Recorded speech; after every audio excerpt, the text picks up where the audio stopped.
అఖిల్ పెళ్లి విషయం బ్రేకప్ కావడం తండ్రి నాగార్జునను బాగా గాయపరిచింది. ఆ ఘటనతో మానసికంగా ఎంతో బాధపడ్డారంటే కొద్ది రోజులు ఇల్లు వదిలి బయటకు కూడా రాలేదని వార్తలు హల్చల్ చేస్తున్నాయి. ఇక అమల గారు నాగార్జున గారిని అలా చూసి తీవ్ర ఒత్తిడికి లోనైంది అనే వార్తలు కూడా వస్తున్నాయి. ఏదైనా వ్యాపకం పెట్టుకుంటే తప్ప ఆ బాధాకరమైన ఘటనను మర్చిపోవడం కష్టమని నాగ్ భావించినట్లుంది. తాను ప్రధాన పాత్రలో ఓంకార్ తీస్తున్న తాజా చిత్రం రాజుగారి గది 2.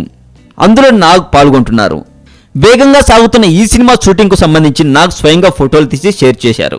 పైగా రాజుగారి గదికి సీక్వెల్గా రూపొందుతున్న రాజుగారి గది 2లో నటించడాన్ని ఎంతో ఎంజాయ్ చేస్తున్నట్టు నాగార్జున ఓ ట్వీట్లో తెలిపారు. సముద్రపు ఒడ్డున నిల్చొని దిగిన ఫోటోను షేర్ చేస్తూ సముద్రాన్ని చూస్తూ ఆస్వాదించేందుకు తాను ఎంతగానో ఇష్టపడతానని, సముద్రం ఎంతో అందంగా అంతు పెట్టకుండా ఉంటుందని మరో ట్వీట్లో కింగ్ నాగార్జున గారు రాసుకొచ్చారు.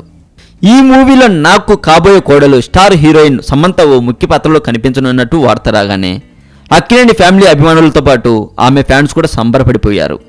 మరింత టాలీవుడ్ సమాచారం కోసం సబ్స్క్రైబ్ చేయండి టాలీవుడ్ సెంటర్.